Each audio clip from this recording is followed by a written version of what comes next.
ভগবৎ প্রসাদ যস্যা প্রসাদান্য গতি কুতোপি ধ্যেয়ং স্তুবং স্তস্য যশস্ত্রীসন্ধম বন্দে গুরশ্রী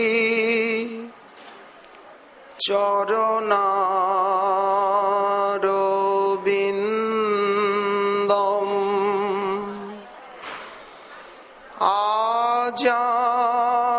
আজানুলম্বিত ভুজৌ কনকাবদাতৌ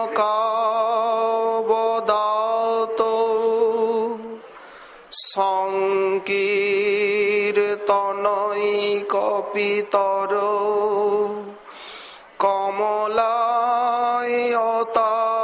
কমলায়তাক্ষৌ বিশ্বম্ভরৌ দ্বিজবরৌ যুগধর্মপালৌ বন্দে জগৎপ্রিয়করৌ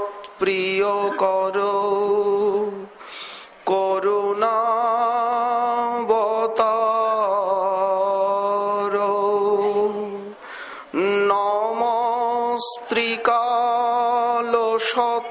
নমস্ত্রিকালসত্তায় জগন্নাথসুতায় চ সভৃতায় সপুত্রায় সকলত্রায়তে নমঃ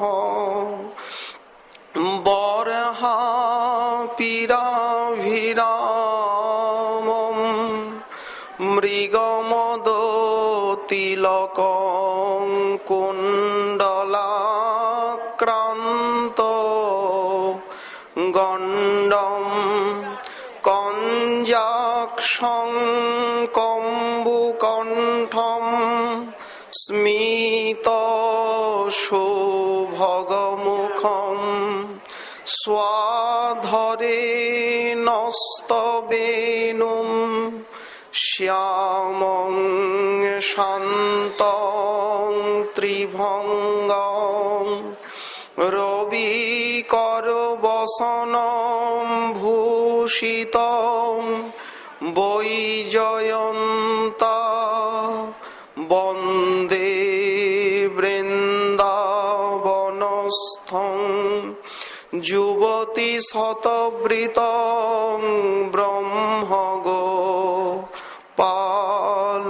পালবেশম তপ্ত কাঞ্চন গৌরাঙ্গী রাধে বৃন্দাবনেশ্বরী বৃষভানুসুতে দেবী ত্বং নমামি হরিপ্রিয়ে মূকং করোতি বাচালম পঙ্গুং লঙ্ঘয়তে গিরিম যৎকৃপাতমহং বন্দে পরমানন্দমাধবম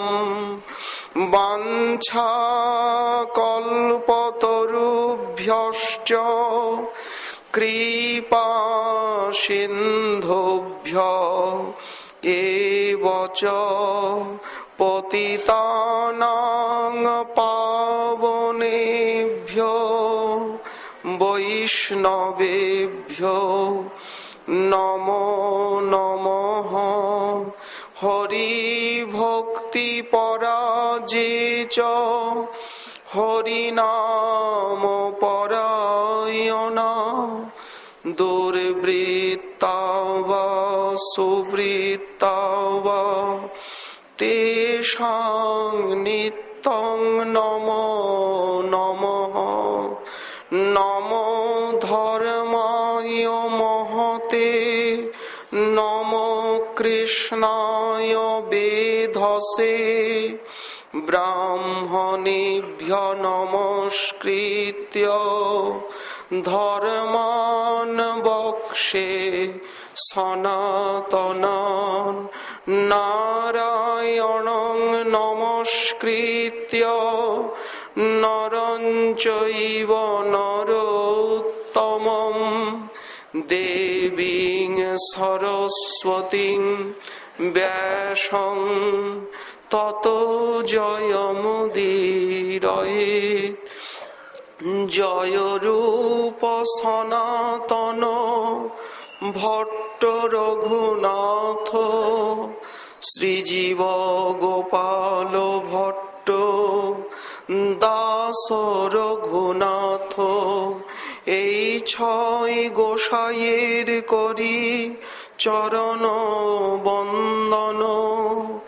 যাহা হইতে বিঘ্ন নাশ অভীষ্ট পূরণ।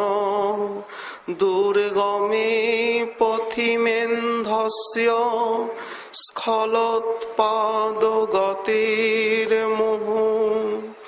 সকৃপা যষ্ঠিদানেন সন্ত সন্ত্যবলম্ বনম।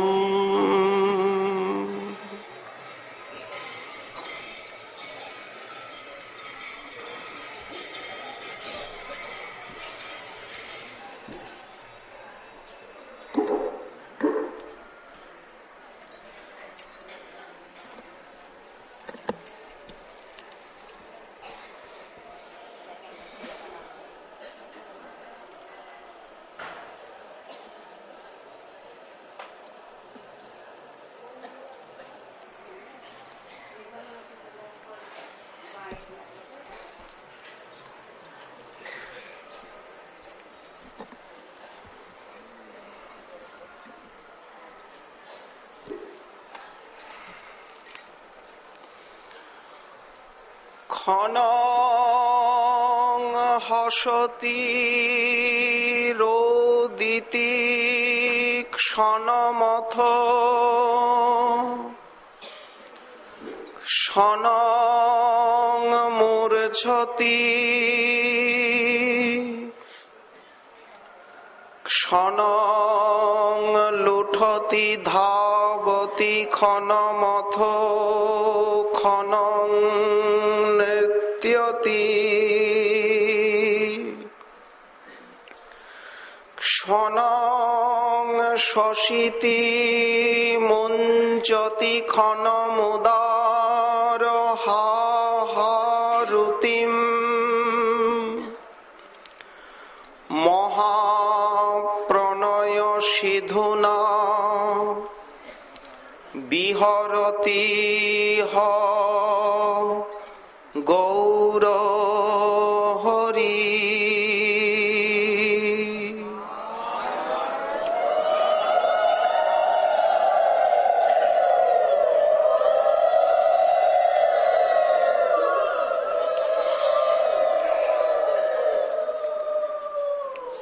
কলিযুগ পাবনাবতার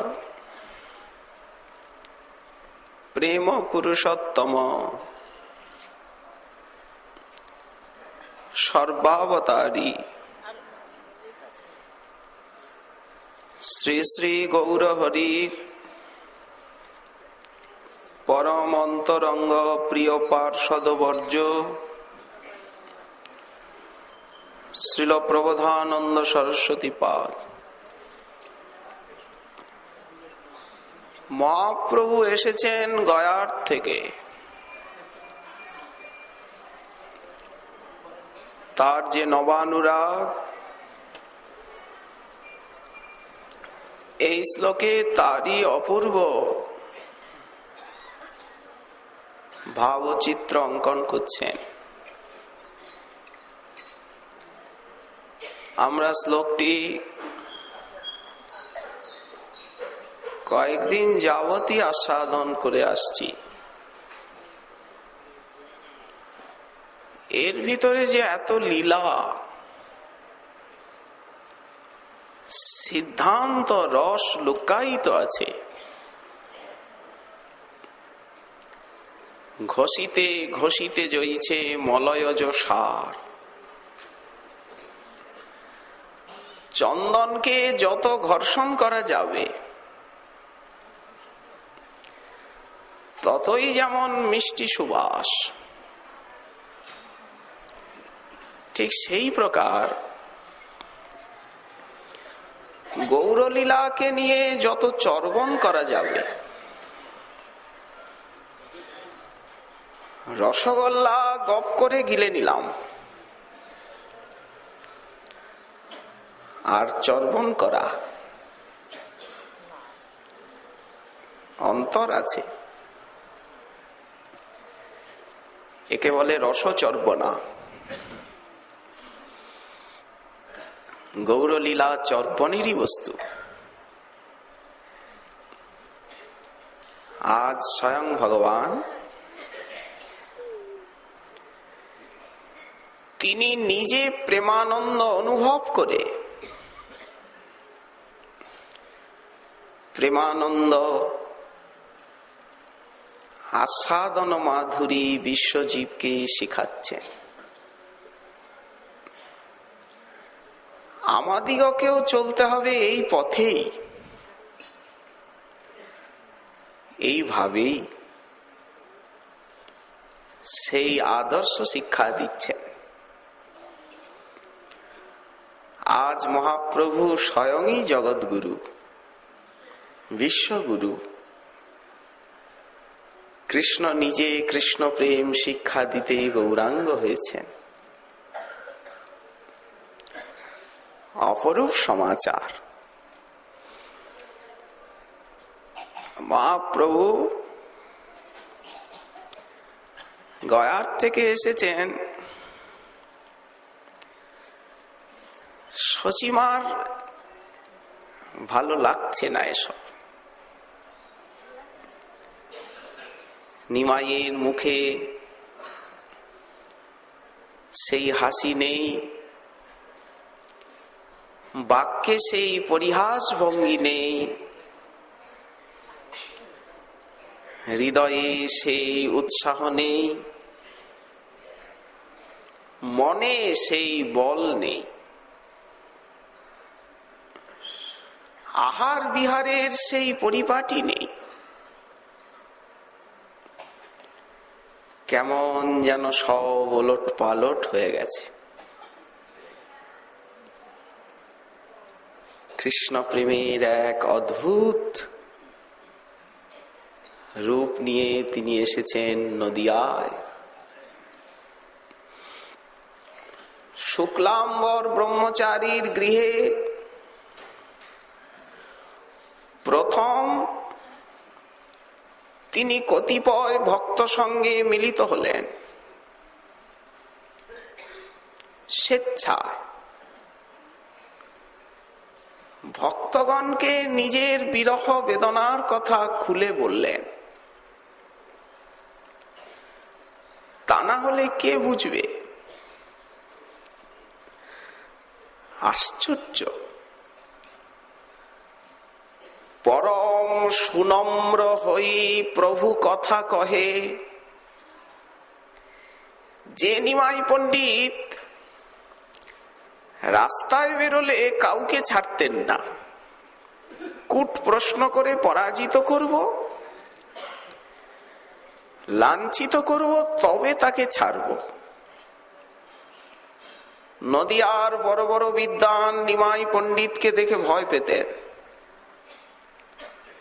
এমনকি বালক বৃদ্ধ বিচারও করতেন না। গঙ্গার ঘাটে ঘাটে সাত্রে সাত্রে তর্কযুদ্ধ। দেখি কে আমার কথার উত্তর দিতে পারে এই নদিয়ায়। সেই যোগপট্ট ছাদে বস্ত্রখানিকে বেঁধে আর চরণের উপর চরণ দিয়ে মদনের মতো সুন্দর বিদ্যার বিলাসে তন্ময় ছিলেন। দিগ্বিজয়ী জয় করে গর্ব আরো বেড়ে গেছিল। কে আছে এই নদিয়ায়, আসুক আমার ব্যাখ্যা খণ্ডন করুক। তিনি যেন আজ কত দিনহীন, সকলের কাছে কত যেন অপরাধী। কি এমন অপরাধ করেছেন উনি? মায়ের সঙ্গে প্রাণ খুলে একটু কথা বলেন না। প্রিয়াজি মনে মনে ভাবেন, কতদিন পরে প্রাণবল্লভ এলেন, কত মান অভিমান, কত কথা তার সঙ্গে বলবো, তার মুখে শুনবো, কিন্তু কিছুই বলা হলো না, কিছুই শোনা হলো না। উনি যেন আজকাল বিষয়ের কথা কিছু বলতেই চান না, সবসময় একা একা থাকতে ভালোবাসেন। অনাবরত কি যেন চিন্তা করেন। নয়ন দিয়ে দর দর বারিধারা প্রবাহিত হয়, মাঝে মাঝে দীর্ঘ নিঃশ্বাস ফেলেন, হা কৃষ্ণ, হা কৃষ্ণ, হা কৃষ্ণ বলে। শচী দেবী কিছুই বুঝতে পারেন না, কি রোগ হলো। পুত্র স্নেহে ভারাক্রান্ত হৃদয়া শচী।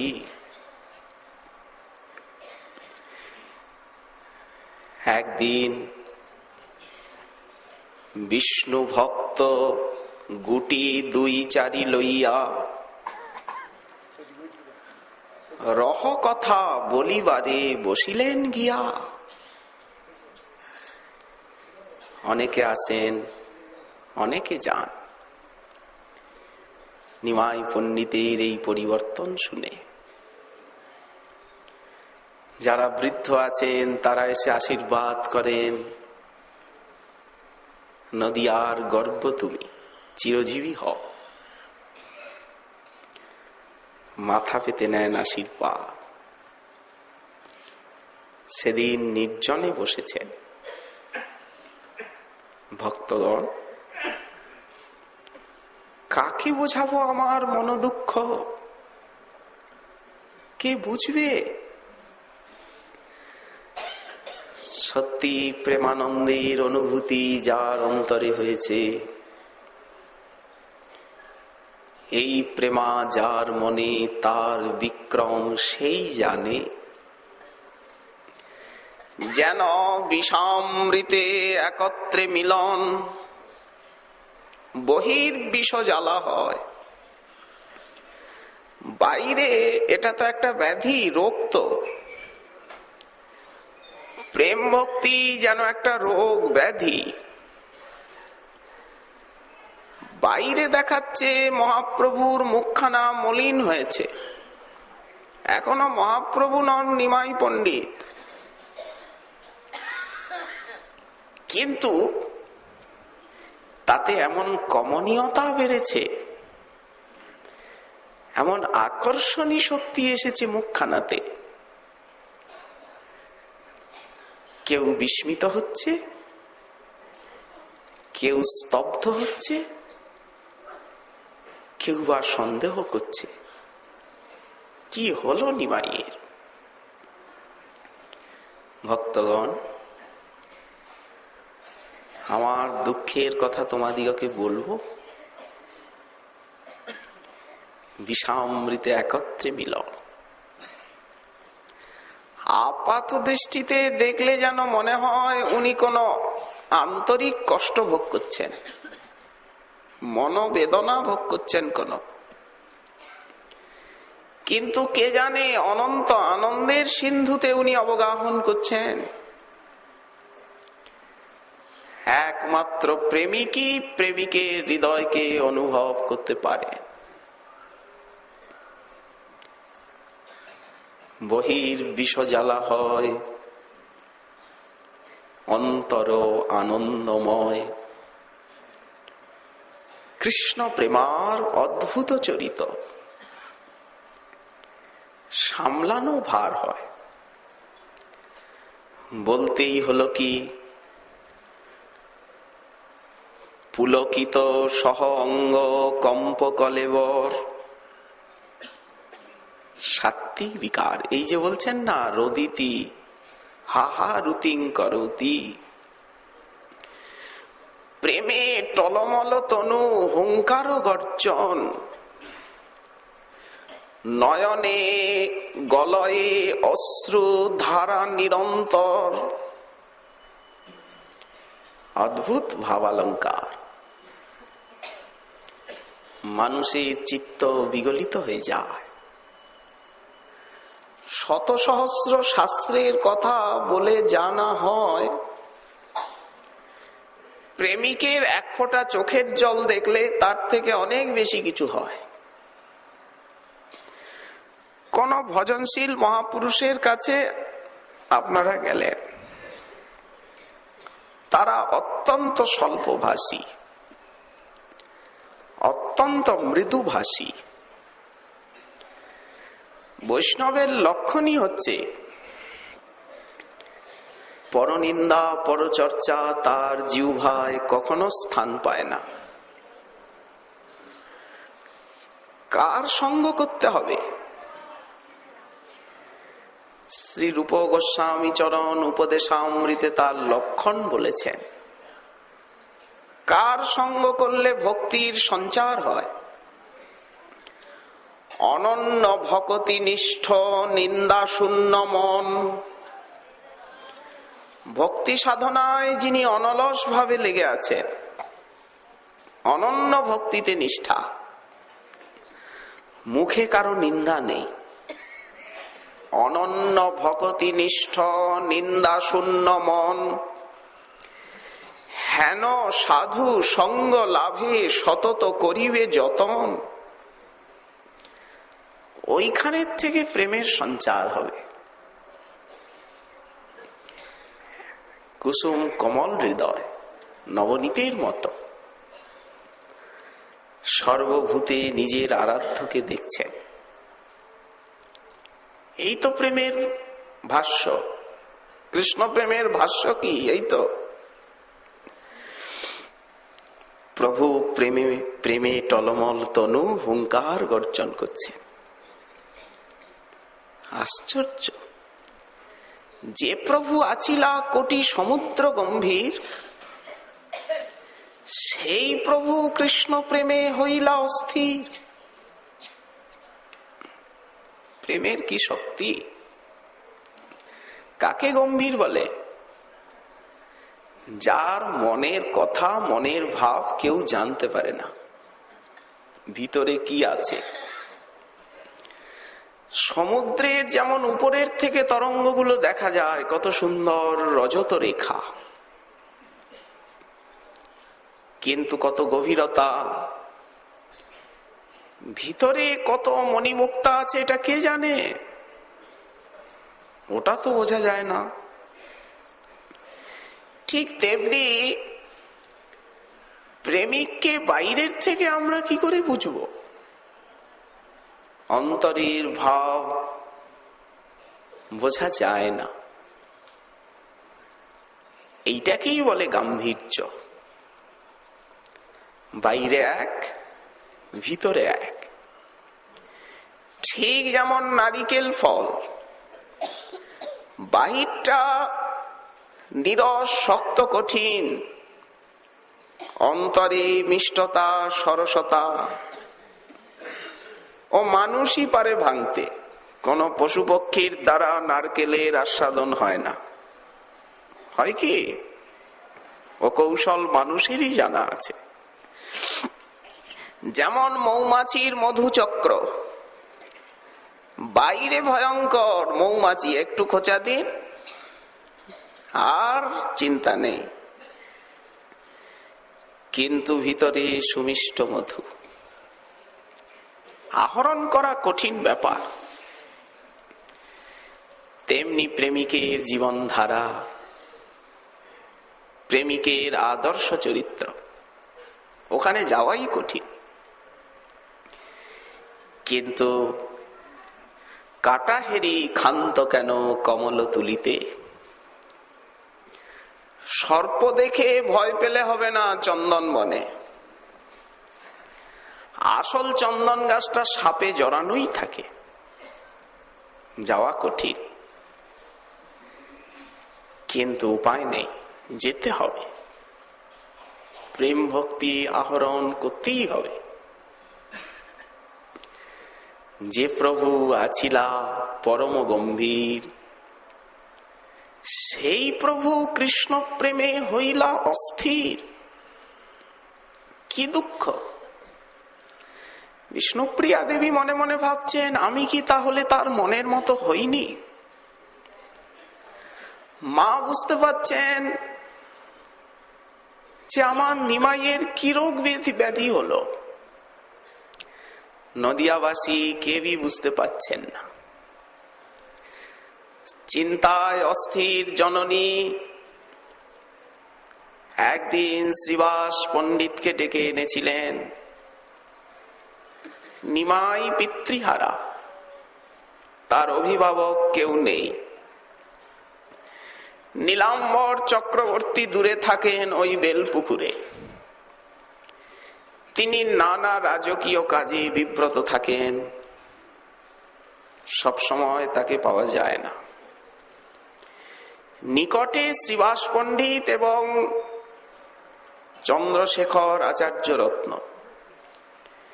কিছু আপদ বিপদ চিন্তা হলেই শচী ছুটে যান শ্রীনিবাসের গৃহে, আচার্য রত্নের ভবনে। শ্রীবাস এলেন। ঠাকুরানী, আমরা আছি তো। মিশ্র পুরন্দরের যে সখ্যতা সৌহার্দ্য ভুলতে পারবো না। দয়া করে যখন এসেছেন, আমার নিমাইয়ের অবস্থাটা একটু দেখুন।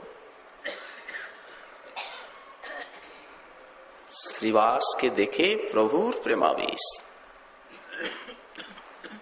টলমল করছে তনু। বহুমোর গৌর কিশোর, আজও কিভাবে হইলা বিভোর। নয়নে অশ্রু, দেহে পুলক, মুখে হা হা রুতিম লুণ্ঠিত হচ্ছে। তীক্ষ্ণ দৃষ্টিতে শ্রীবাস দেখলেন, পণ্ডিত,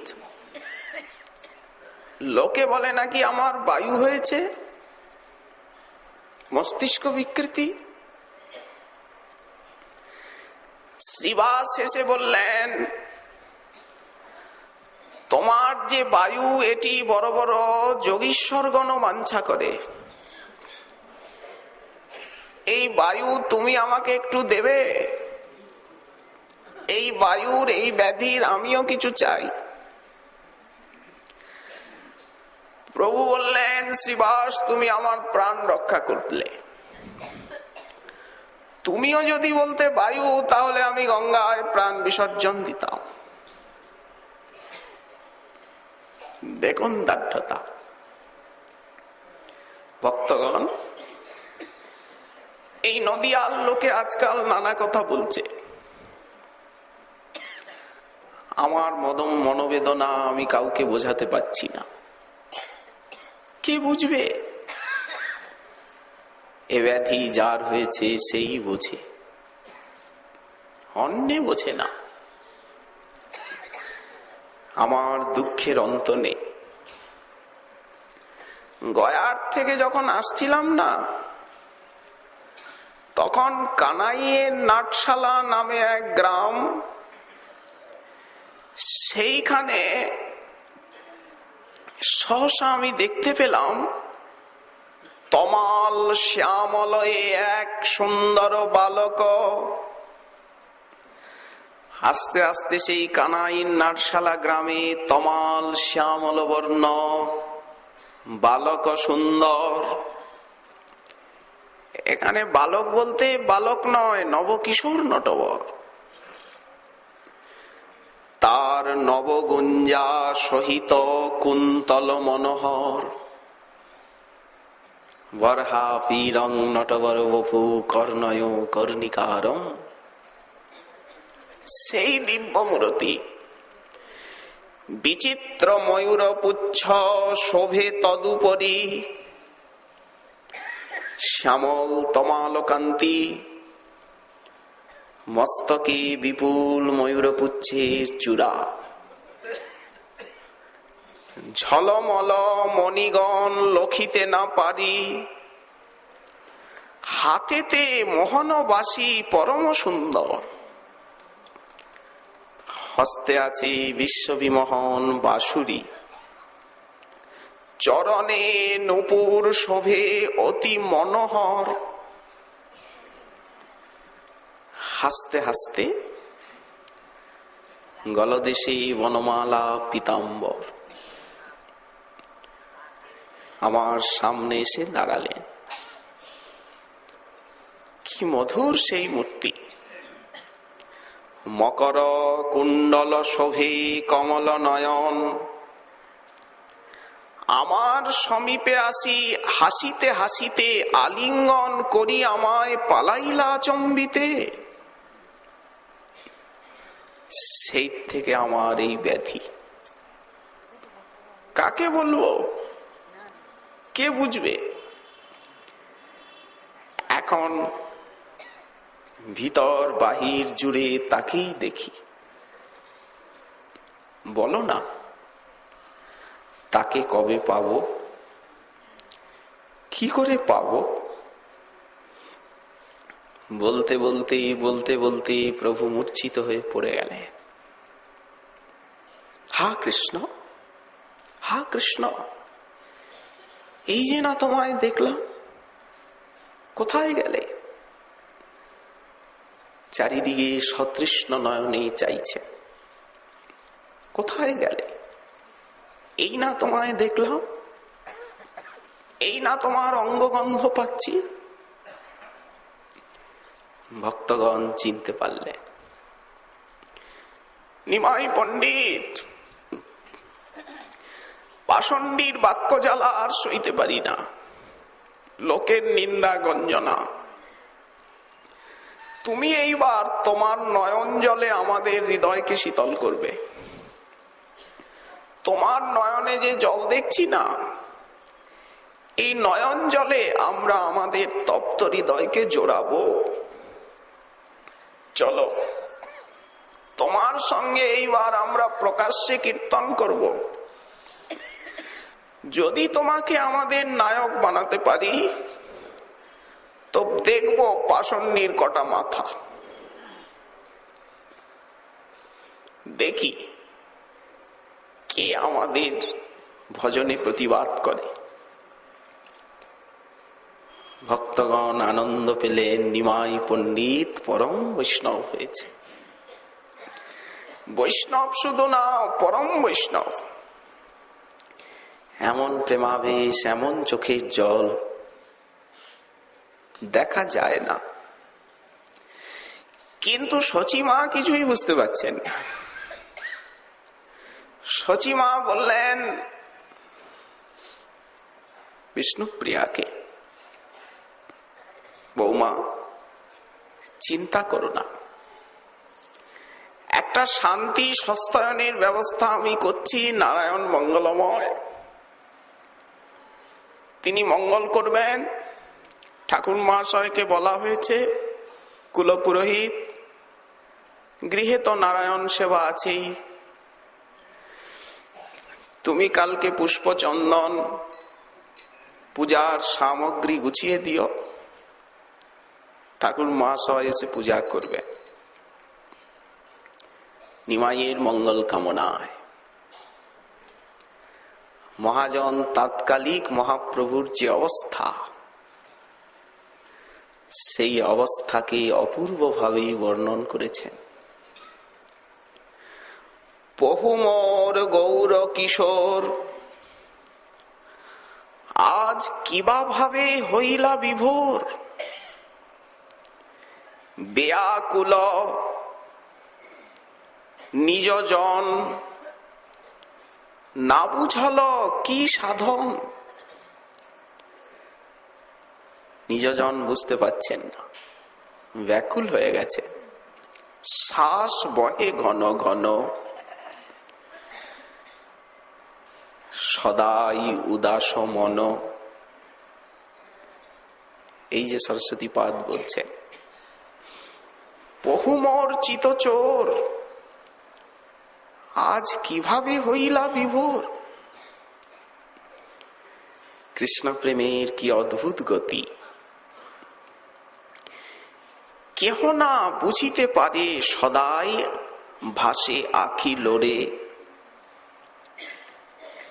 নয়নে জল, ত্রিভুবনপতি গোরা, কার প্রেমে হইয়াছে জ্ঞান হারা। স্বয়ং ভগবান অখণ্ড অদ্বয় জ্ঞান তত্ত্ব, তার এই দশা।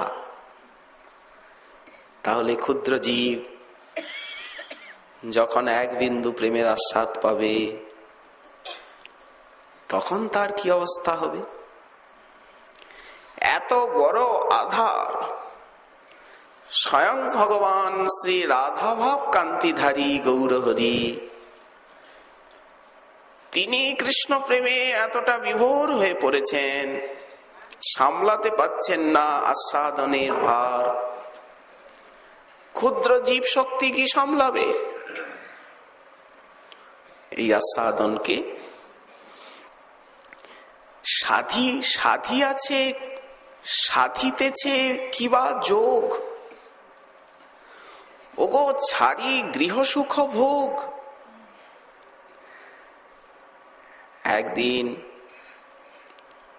হা কৃষ্ণ, কবে তোমার দেখা পাবো? তোমায় না দেখে যে আমি প্রাণে বাঁচি না, দেখা দাও। তুমি আমার জীবন, আমার সর্বস্ব। শচী দেবী তিনি আড়ালের থেকে দেখছেন, নিমাই বিনিয়ে বিনিয়ে কাঁদে। মা বুঝতে পারলেন না, নিকটে ছুটে গিয়ে নিমাইকে কোলে নিয়েছেন। কি লাগি কান্দহ শচী, বিশ্বম্ভরে পুছে। বাপ নিমাই, তোমার চোখে জল আমি দেখতে পারি না।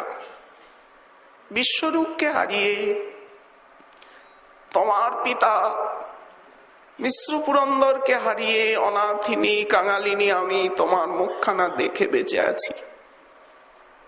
বৎস, কাঁদো কেন? তোমার কি অভাব? বৌমা সব দিক থেকে মনের মতো,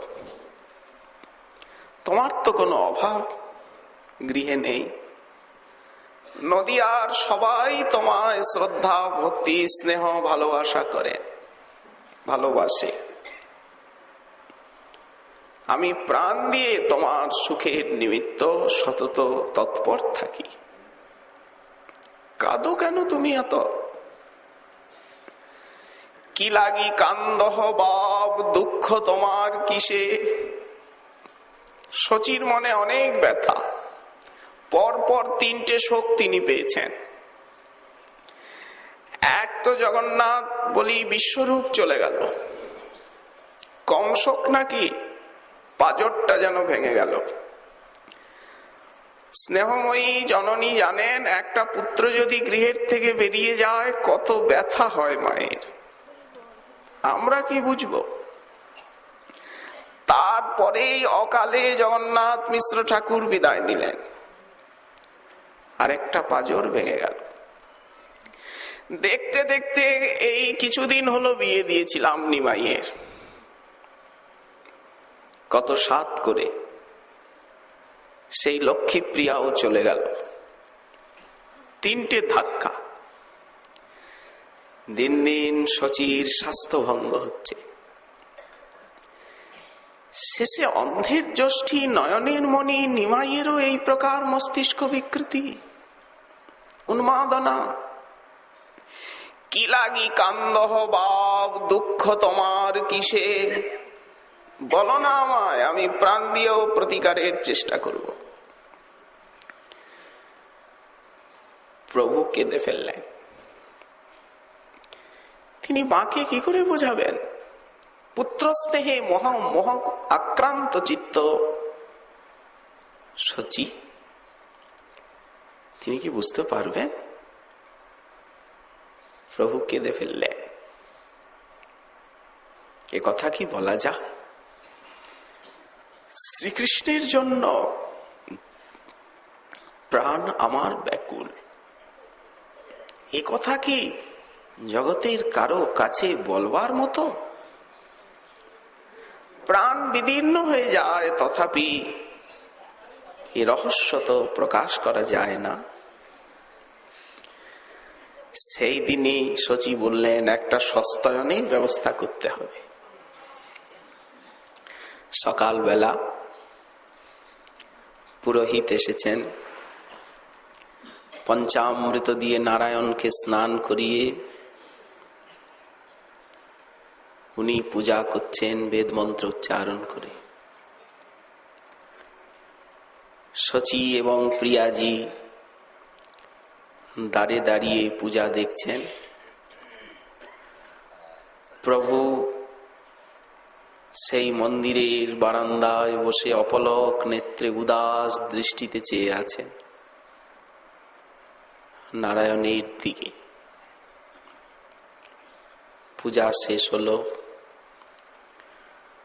শচী চরণামৃত শান্তির জল নিমাইয়ের মাথায় ছিটিয়ে দিলেন। গললগ্নিকৃত বাসে প্রণাম করছেন, হে বিপদ ভঞ্জন মধুসূদন, হে বিপদহারী, হে দুঃখ নাশন, আমার বাছার শরীর মন ভালো করে দাও। বাছা নিমাই আমার দীর্ঘায়ু হোক, চিরজীবী হোক। আমি তোমার কাছে আর কিচ্ছু চাই না। বিষ্ণুপ্রিয়া দেবী প্রণাম করে আর বলছেন, হে লক্ষ্মীকান্ত, হে নারায়ণ, কি চাইব বালিকা? আমি শুধু এতটুকু চাই, আমার প্রাণবল্লভের মতি স্থির করে দাও। তিনি আবার পূর্বের মতো হন। প্রভুও প্রণাম করলেন, হে কৃষ্ণ, হে দীনবন্ধু, হে রাধাকান্ত, আমায় একটিবার দর্শন দাও। তোমার অদর্শনে আমি স্থির থাকতে পারছি না, প্রাণ ফেটে যাচ্ছে। তুমি আমার সর্বস্ব, তোমার কাছে আমি আর কিচ্ছু চাই না। যেন জন্মে জন্মে তোমার চরণে আমার ভক্তি থাকে। এই বলে প্রভু স্বরচিত একটি শ্লোক কিঞ্চিত উচ্চস্বরে পাঠ করলেন। ন ধনং ন জনং ন সুন্দরীং কবিতাম বা জগদীশ কাময়ে মম জন্মনি জন্মনীশ্বরে ভবতাদ ভক্তি রহিতুকিত্বয়ি। শচী শুনলেন, মনটা কেমন যেন আনমনা হয়ে গেল। প্রিয়াজিও শুনলেন, মনে বিষম খটকা লাগলো। চলো রন্ধনের কাজ করি গিয়ে। ঠাকুর মশাই আজ এখানেই প্রসাদ পাবেন, বেলা হলো। শাশুড়ি এবং বধূমাতা চলে গেলেন রন্ধনে। কিন্তু নারায়ণ নিমাইয়ের অবস্থার কি পরিবর্তন করতে পারেন? যার বিলাস মূর্তি নারায়ণ, তিনি নিমাইয়ের অবস্থার কি পরিবর্তন করবেন? মহাজন বলছেন, পুত্রের অবস্থা শচী কিছুই না বোঝে, পুত্রের মঙ্গল লাগি গঙ্গা বিষ্ণু পূজে। দেবদেবীর দ্বারে মাথা কুটছে, বুঝিতে না পারে আই পুত্রেরও চরিত, তথাপি পুত্র মুখ দেখি পরম আনন্দিত। নিমাই আমার ঘরে আছে, তাকে দেখতে পাচ্ছি, এতেই আনন্দ। শুনতে পেলেন যে গয়া ধামে গিয়ে নিমাই ঈশ্বরপুরীর কাছের থেকে মন্ত্র নিয়েছে। চিন্তার আকাশ মাথায় ভেঙে পড়ল। এই ঈশ্বরপুরী এসেছিলেন কিছুদিন আগে নবদ্বীপে। নিমাই তার কাছে যাতায়াত করত। তখনই আমার মনে সন্দেহ হয়েছিল, সাধু সন্ন্যাসীর সঙ্গে মেলামেশা করা ভালো কথা নয়। গৃহস্থের ঘর সংসার উজাড় হয়ে যাবে। সাধু সন্ন্যাসীদের সঙ্গে মেলামেশা করলে, তাদের গায়ের বাতাস লাগলে ঘর সংসার সর্বনাশ। শচী প্রথমের থেকেই ভালোবাসেন না ওগুলি, কিন্তু কিছু বলতেও তো পারেন না। সাবালক পুত্র গয়া ধামে ঈশ্বরপুরী কিবা মন্ত্র দিল, সেই হইতে নিমাই আমার পাগল হইল। চিন্তা করেন গালে হাত দিয়ে বসে। গেলেন, বাপ নিমাই চলে যাও না। প্রভু সেদিন মুকুন্দ সঞ্জয়ের চণ্ডী মণ্ডপে গেছে। চারিদিকে বিদ্যার্থীগণ, ঠিক যেন পূর্ণচন্দ্র নক্ষত্রে বেষ্টিত। আরম্ভ করলেন অধ্যাপনা করাতে। কিন্তু কি অধ্যাপনা করাবেন? যা বলেন সব কৃষ্ণ নাম, সব কৃষ্ণ কথা। কি ব্যাকরণ পড়াবেন এখন?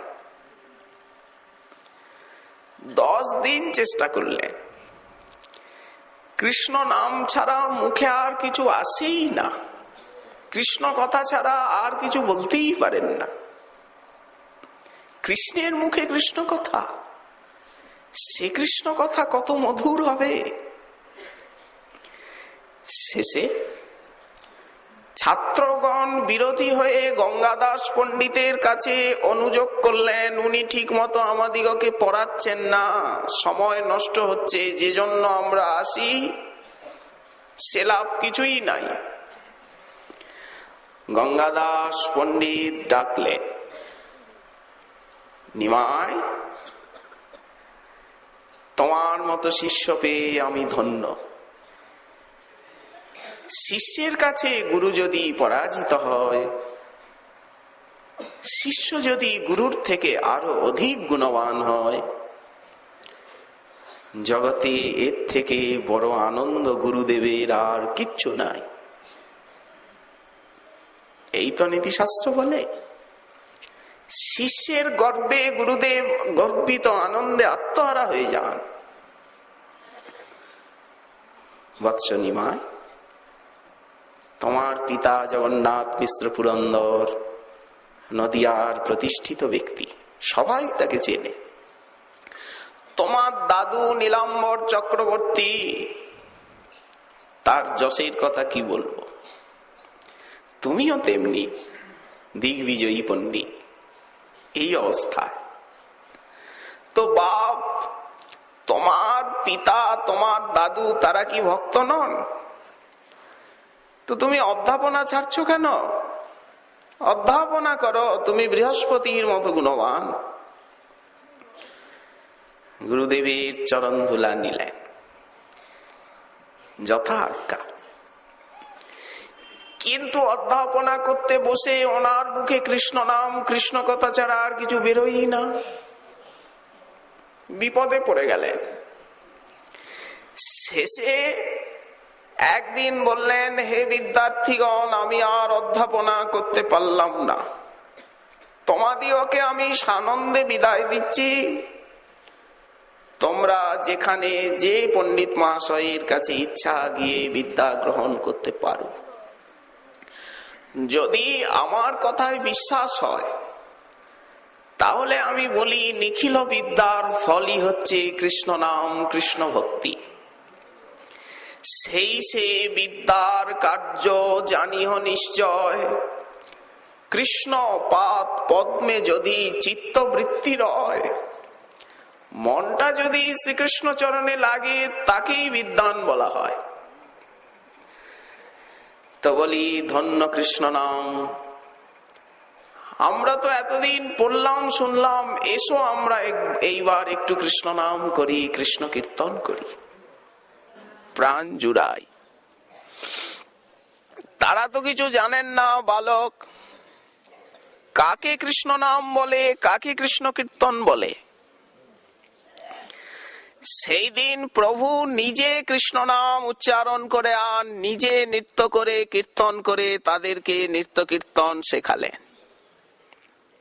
হরি হরয়ে নম, কৃষ্ণ যাদবায় নম, গোপাল গোবিন্দ রাম শ্রীমধুসূদন। এই মহাপ্রভুর মুখোচ্চারিত প্রথম নাম সংকীর্তন। প্রভু নিজে হাততালি দিচ্ছেন আর বিদ্যার্থীগণ নাচছেন। কি হলো? প্রভু নিজে নেচে দেখাচ্ছেন। কি হলো? মুকুন্দ সঞ্জয়ের বাড়ির সবাই ছুটে এসেছেন, বিদ্যার্থীগণ ক্রন্দন করছেন। এমন গুরুদেব কি আর পাবো? আমরা কারো কাছে যাব না, তুমি যা শিখিয়েছো এই নিয়েই থাকবো। প্রভুও আশীর্বাদ করলেন যে তোমরা যা শিখেছো তা অক্ষয় অব্যয় হয়ে থাক। বারুক বিদ্যা, বিদ্যা বারুক। বিদায় দিয়ে দিলেন, গ্রন্থে ডোর দিয়ে দিলেন। সেদিনের থেকে প্রভুর অধ্যাপনা শেষ হয়ে গেল। যে প্রভু আছিলা বিদ্যা রসে পরম বিহ্বল, এবে কি হলেন না, কৃষ্ণ নাম ছাড়া আর কিছুই উচ্চারণ করতে পারেন না। বারবার বলেন, কৃষ্ণ বর্ণ এক শিশু মুরলী বাজায়। শুধু এই দেখি, আর কিচ্ছু দেখি না। শচী দেবী মনে মনে ভাবছেন, হা কৃষ্ণ, স্বামী নীলা, কৃষ্ণ মোর নীলা পুত্রগণ, অবশিষ্ট সকলে আছয়ে একজন। অকালে স্বামী হারালাম, পুত্র হারালাম, একজন মাত্র আছে বেঁচে, তারও মতিচ্ছন্ন হলো। আজকের থেকে অধ্যাপনা শেষ হয়ে গেল। সকলকে বিদায় দিলেন, সকলে কাঁদতে লাগলো। শচী দেবী নারায়ণের দ্বারে মাথা কুটছেন। স্বামী নীলা, পুত্র নীলা আছে একজন, তারও মাথা এই প্রকার হয়ে গেল। কৃষ্ণ, এখন আমি কি করি? করেন কি,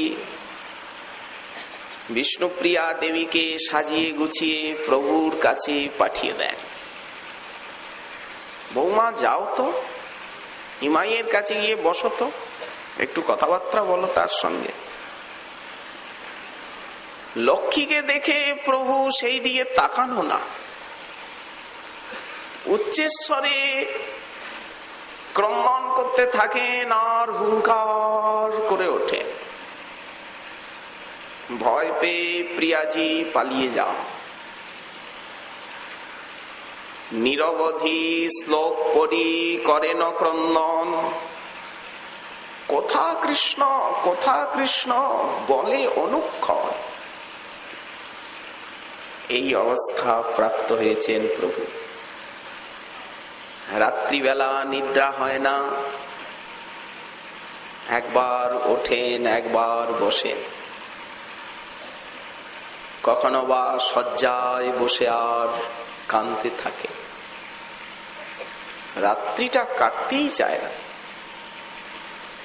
প্রভু শয়ন করলে প্রিয়াজি পদসম্বাহন করতে থাকেন, ভয়ে এক কোণায় শয্যার এক পাশে কাঠ পাথরের মতো শুয়ে থাকেন। প্রভু একবার ওঠেন একবার বসেন, এপাশ ওপাশ করতে করতে কোনো মতে রাত্রিটা কেটে যায়। গঙ্গা স্নানে নিত্য যান। প্রভাতকালে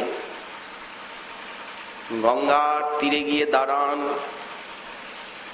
জাহ্নবী সেই ভববিরিঞ্চি বাঞ্ছিত চরণ যুগলে জল দেন, তরঙ্গের ছলে সেই সোনার চরণকে, লালিম চরণকে ধুইয়ে দেন। প্রভু গঙ্গা জলে নামেন, আনন্দে জাহ্নবী প্রভুকে তরঙ্গচ্ছলে যেন ঘিরে ঘিরে আর অঙ্গে জল দিতে থাকেন, আনন্দ প্রকাশ করতে করতে। তরঙ্গের ছলে নৃত্য করেন জাহ্নবী, করবেন না কেন? অনন্ত ব্রহ্মাণ্ড যার পদযুগ সেবী। ভজন করলেন এসে গৃহে তুলসীতে জল দিয়ে। আজকে যেন মনটা একটু বেশ ভালো, হাসছেন মৃদুমন্দ। শচী দেবী নিকটে গিয়ে বসেছেন। বাপ নিমাই, আজকে কি অধ্যাপনা করলে, কি পাঠ করলে? আজকে কি পাঠ পড়লে? কার সঙ্গে ক্রন্দন করলে? প্রভু গম্ভীর, প্রভু সব জানেন যে আমাকে নিয়ে চিন্তার অবধি নাই এদের। মা উদ্বেগ ভোগ করছেন, ঘরণী উদ্বেগ ভোগ করছেন, প্রভু এটা জানেন। আজ প্রভুর ইচ্ছা হলো যে মাতা এবং ঘরণীর কাছে আমি কৃষ্ণ কথা বলবো, কৃষ্ণ প্রেম কৃষ্ণ তত্ত্বের কথা বলবো, এদের দুঃখ দূর করব। এই সংকল্প নিয়ে সর্বপ্রথম মহাপ্রভু কপিলের ভাবে, ঠিক যেমন ভগবান কপিল দেব মাতা দেবভূতি দেবীকে উপদেশ করেছিলেন, ঠিক সেই প্রকার কপিলের ভাবে আর প্রভু মাতাকে উপদেশ করছেন। মা, কি পড়ার বিষয় আছে? প্রিয়াজি শ্রোতা, জননী এবং ঘরণী শ্রোতা, প্রভু বক্তা। কি উপদেশ করছেন? সৃষ্টির কথা। জীব কিভাবে গর্ভে কষ্ট পায়, সেই ভয়ঙ্কর যাতনা। কৃষ্ণ ভজন না করলে জীবের নিস্তার নাই। সেই অবস্থাটি প্রভু বর্ণন করে আর শোনাচ্ছেন। শ্রী শ্রীমন মহাপ্রভুর কৃপা হলে আগামীকাল আবার এ বিষয় আস্বাদন করব। আজকে আমাদের শ্রী শ্রী গৌর কথার এইখানেই দেওয়া হলো বিশ্রাম।